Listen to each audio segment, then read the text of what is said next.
check and see if move the slide forward, and that should work. And then I will move it back again, and hopefully that works. And I notice that people are still streaming in, so I'll get started a bit slowly, and we'll take it from there and have time for questions at the end. I'd like to begin first by thanking Nelson and the Council for Racial Equality and Rights to speak with you today. This is the second year in a row since moving to Scotland where Career has asked me to give a talk online, and I appreciate the invitation and hoping that in years future we can actually have these meetings in person. So the subject of my lunchtime talk today is the object pictured at right, the copper alloy head of an Oba of the Kingdom of Benin, and the announcement by the University of Aberdeen in March of this year to become the first institution to agree to the full repatriation of one of several thousand items collectively known as the Benin Bronzes, which British soldiers looted in the 1897 destruction of Benin City. So in terms of the structure of the talk, I'm going to begin with the broader historical context, speaking briefly about the pre-colonial history of the Kingdom of Benin, the 1897 British punitive expedition to Benin, and the subsequent dispersal of artistic works from the Kingdom of Benin to Western museums and private collections. And from there, I'm going to discuss the particular history of this Benin Bronze, which has been at Aberdeen for 6 decades. The discussions regarding the possible return of the artwork from 2019 onwards, and how this process speaks to broader questions of cultural restitution and the legacies of colonialism. So the historic Kingdom of Benin is located in modern-day Nigeria. The kingdom was one of the most important and powerful pre-colonial states of West Africa. It became a major trading partner with Europeans following the arrival of Portuguese explorers on the West African coast in the 15th century. And at this time, Benin was already an important political formation and major trading state. It was situated within a wider West African regional network, which included trade routes across the Sahara, supplying gold, ivory, and other products to the North African Islamic world and beyond. So here's a timeline at left of some of the key events in the history of the kingdom. And at right is a political map of the late 16th century. Benin City, the capital of the kingdom, is today in Edo State, one of 36 states in the Nigerian Federation. The people who live there are also known as Edo, and they still venerate a hereditary Oba as their spiritual leader, even though political power lies at a state and federal level. So today, Benin is known for its artworks, including castings in brass and bronze, known as the Benin Bronzes, as well as objects in other materials, including ivory, coral, and wood. The cast metal sculptures of the Kingdom of Benin are referred to collectively as the Benin Bronzes, though most of these items are made of brass, while only a small proportion are bronze. Traditions in Benin's oral history trace bronze and brass castings to the time of Oba Ogulowa, who ruled from about the year 1280. The term Benin Bronze is often applied to all of the kingdom's treasures, including ivory carvings. The term is also applied to a variety of sculptures that historically served an array of ceremonial and religious purposes. These objects range from 3-dimensional plaques. You can see here one from the British Museum, and perhaps the best known of such bronzes are a wall of 56 plaques displayed within the British Museum, to figures such as the Oba's head in Aberdeen's collections. And not unlike Western art of the past millennium, much of Benin's historic art is dedicated to exalting the Oba. That is, they are meant to exalt rulers and exemplify leadership and power. Many of the plaques, which originally decorated the pillars of the buildings in the Benin Royal Palace, display narratives from the early life of the kingdom. So if we look at this particular plaque from the British Museum, we see a depiction of the Oba and his retinue in the royal palace. The two examples from the Metropolitan Museum of Art in New York are of a bronze plaque and an ivory depiction of the Ioba, the equivalent of the Queen Mother. And both also depict the Portuguese. So first, if you look at the hair of the Ioba, and we're obviously in the plaque where the Portuguese traders are holding a series of manillas, that is currency used at the coast during the era of the slave trade. One thing to consider, and that I discuss in my courses and teaching at Aberdeen, is how we can read the Benin Bronzes as historical sources that record aspects of the kingdom's social values and history, including the arrival of outsiders such as the Portuguese within a society that did not have written records. So the corollary of this, of course, is that the theft of these items was, in more than one sense, the loss of history.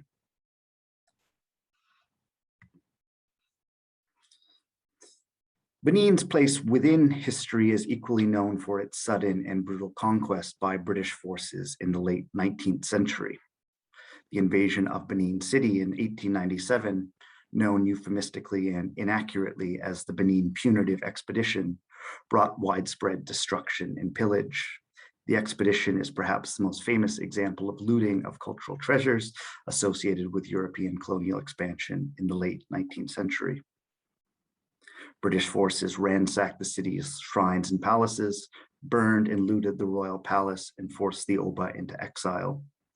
Thousands of objects of ceremonial and ritual value were looted from royal chambers and storerooms. And it's important to point out that Benin was not exceptional as a kingdom and its capital being burnt down during the so-called pacification of Africa. Punitive expeditions were very much a part of late Victorian imperialism.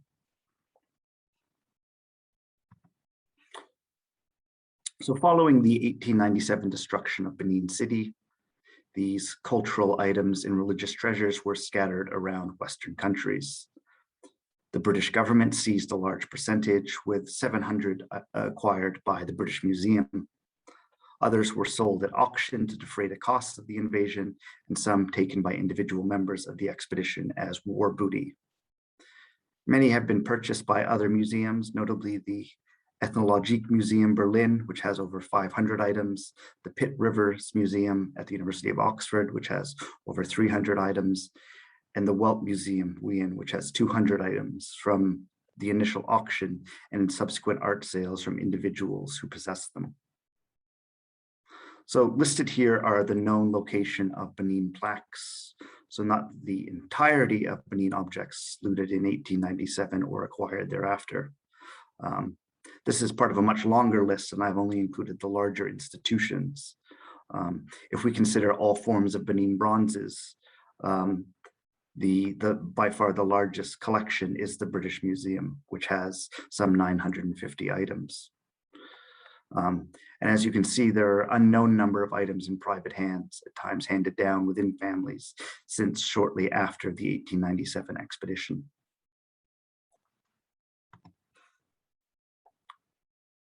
So this second list is derived from Dan Hick's recent book, The British Museums, and is a list of 45 institutions within the UK that may contain items looted from the Benin 1897 expedition and now in British institutions. This list is part of a larger appendix of 161 institutions, primarily in Europe and North America. And again, this phrasing of may holding objects speaks to some ambiguity over the global whereabouts of these objects. So in the present, we see a groundswell of public debate and support for the repatriation of these objects from Western institutions. But I'd like to begin with two observations. The first is that claims to restitution are nothing new, and that claims have always been led by Nigerians. So Black Lives Matter has been an incredibly important catalyst in expanding and perhaps expediting these discussions, but there is also a much longer history of African activism that is important to recognize. So the first claim for restitution actually dates back as far as 1935, when Oba Akinzua II asked Lord Plymouth about the return of 2 throne stools, which had been in private hands in the UK, but had been subsequently auctioned to a German museum. In other words, the stools were then in Nazi Germany. The Oba even offered to purchase the items back, a request which was refused. In 1977, Nigeria hosted Festac 77, also known as the Second World Black and African Festival of Arts and Culture in Lagos. In preparation for the event, the Nigerian government requested a temporary loan from the British Museum for a 16th century ivory mask looted in 1897. The British Museum denied this request, and so a replica, pictured here, was created that also served as the festival's logo and became a cultural emblem of modern Nigeria. So in the 1990s, a national campaign to return Benin Bronzes was spearheaded by the late Labour MP Bernie Grant in his role as chair of the then African Reparations Movement UK. The University of Aberdeen was approached at this time, but this did not result in a claim being made, nor did any museum return any Benin Bronzes at this time. More recently, French President Emmanuel Macron has called for the restitution of African patrimony from France to Africa. And 2010 saw the initial meeting of the Benin Dialogue Group, which was established in 2007 by some of the largest museum collections, including the British Museum, Pitt Rivers Museum, to discuss the loan of Benin Bronzes from member museums for display in a new Benin Royal Museum. And in 2014, a private owner, Mark Walker, returned 2 bronze artifacts that had been taken by his grandfather, who had participated in the 1897 British military campaign. The present and 40th Oba, Iwari II, came to the throne in 2016 and has continued to emphasize the importance of returning the looted cultural treasures. But despite this renewed focus on return to museum collections, to date, there has not been, and I say to date very specifically, any returns of Benin cultural treasures by European or North American museums.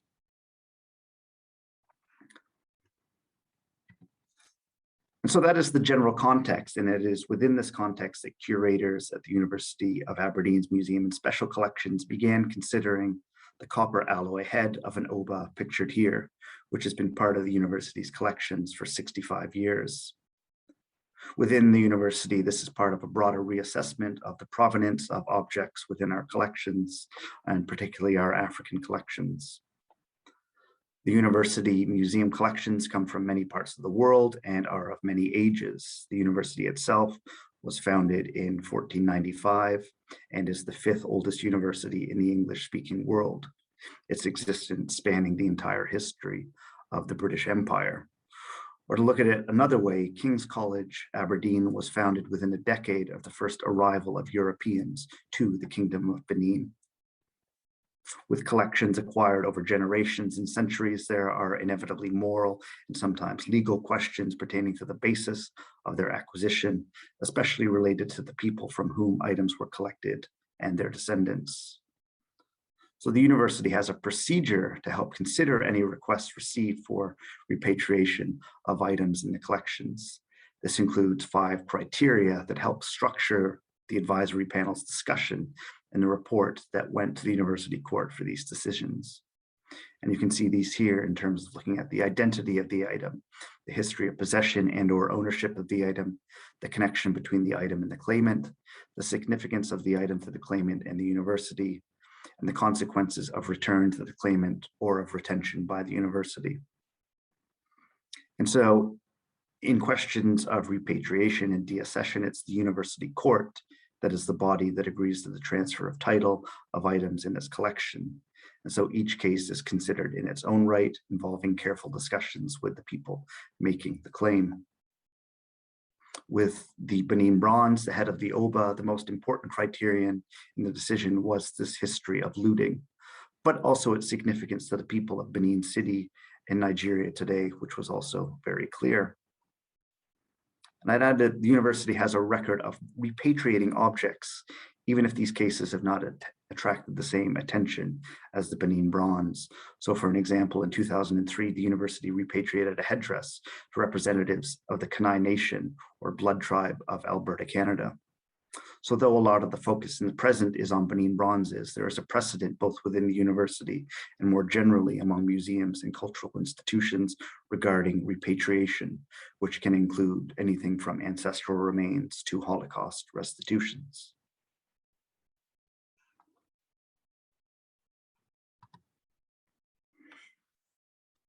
So in all such cases, international law stipulates that repatriation procedure involve a claim. That is to say that there must be an external request, which can first be through an informal discussion, potentially leading to a formal written request.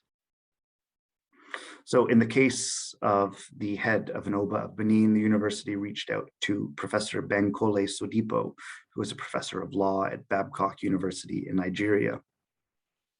Professor Sodipo organized a more formal claim to be made by the Nigerian Federal Ministry of Information and Culture for the head of an Oba's return to Nigeria, supported by the court of the Oba of Benin, the Edo state government, and the National Commission for Museums and Monuments. And so I've highlighted a number of stakeholders here, since one common question regarding the Benin Bronzes is the question of repatriation to whom, given that the Benin Kingdom was invaded by the British and is today located within Edo State in the Republic of Nigeria. And so within Nigeria today, there's a collective relationship between the Oba and the state and federal government with the aspiration for a reunion of objects in Benin City. So the Aberdeen repatriation process commenced with discussions with these stakeholders in 2019 and culminated with the repatriation announcement in March of 2021. So the process involved an advisory group on collections, deaccessioning and repatriations, which included standing members who addressed all such claims, as well as myself and an external advisor, Steph Scholten, who I believe spoke to you earlier this week and is director of the University of Glasgow's Hunterian Museum. And so assessing the claim meant researching and reporting on the item relative to the 5 criteria here. So the research that we undertook confirmed that the sculpture was definitely one of the Benin Bronzes looted from the Oba's palace in 1897. One key piece of evidence is this photo from 1891, which is the only known photo of the Kingdom of Benin taken prior to the 1897 invasion. In it, we can clearly see 2 heads on an altar within the Oba's compound that resembled the head within the Aberdeen collections. The style indicates that it was probably made in the late 18th or early 19th century. The University of Aberdeen bought the head at auction in 1957 from Sotheby's at a price of £750 plus commission. Again, this is quite peculiar in terms of how university museums actually obtain their objects. A further detailed examination of casting marks has revealed that before it was bought by the university in 1957, it had been displayed in an exhibition in London on African art in 1927. So based on this research and its conclusions, the advisory group requested that the University Court approve the return of the copper alloy head. And at the core of this decision-making process was a simple question. Did we feel it was ethical to retain this artistic work, knowing what we know about the object's origins and acquisition? And of course, there is that final criteria of considering the consequences of return. And in looking at the consequences of return, we noted the creation of the new Edo Museum of West African Art, an initiative in Benin City, which has been designed by the noted Ghanaian British architect, Sir David Frank Ajayi. The governor of Edo State, of which Benin City is the capital, plans to build a center to store and study the returned artifacts by the end of this year, with a permanent museum scheduled to open by 2025. So the University of Aberdeen's decision means that we were the first institution to agree to the full repatriation of a Benin Bronze. The return of this piece is hopefully a first step in fulfilling the aspirations for a reunion of objects in Benin City.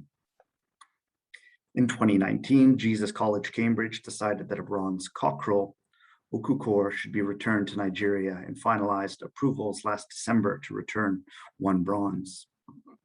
Germany is also in ongoing talks to return 440 Benin Bronzes. While these public announcements have brought increased public attention to the British Museum, which holds more than 900 objects from Benin.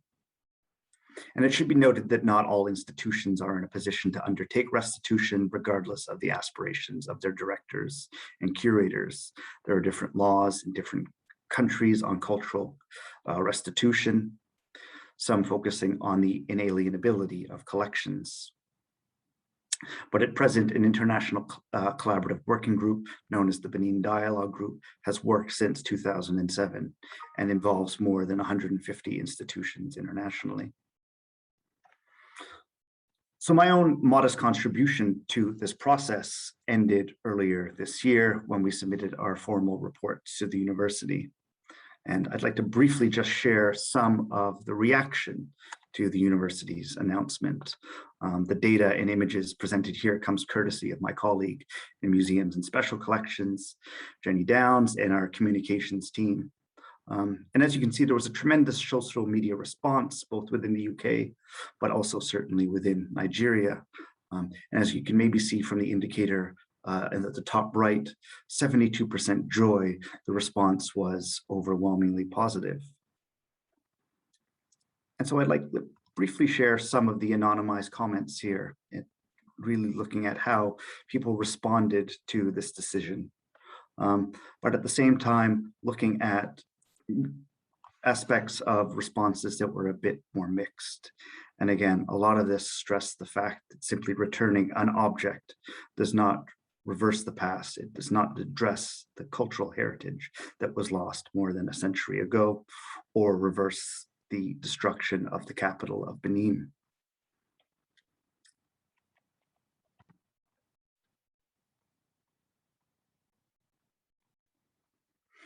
And again, there was really looking at how this was an opportunity to engage the broader public through social media. And there was an interesting aspect that some made the claim that this might not be an original piece and instead is a fake. And again, we'd also had questions regarding museums in Africa and where the piece would be held once it's returned to Nigeria. And so I really think that our social media team did a terrific job in really taking these questions and comments as an opportunity for public engagement.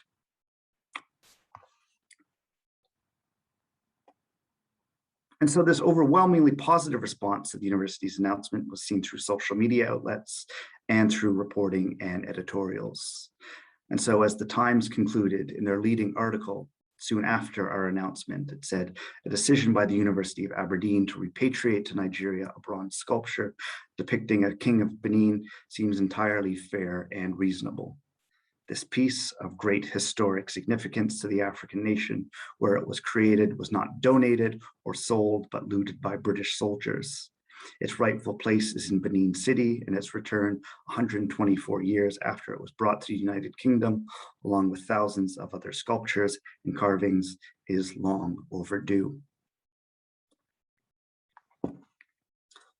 And so I'd like to conclude by thanking Nelson and Creer again for inviting me to speak, but it's also for their impeccable scheduling and the appropriateness of the timing of this event. Our talk today coincides with a visit to the UK by a Nigerian delegation who are today visiting Jesus College, Cambridge for a formal handover ceremony for the bronze cockerel pictured here. Tomorrow, that same delegation will be in Aberdeen to formally complete the handover process to return the subject of my talk, the bronze head of an Oba of Benin, to Nigeria after 124 years. Thank you.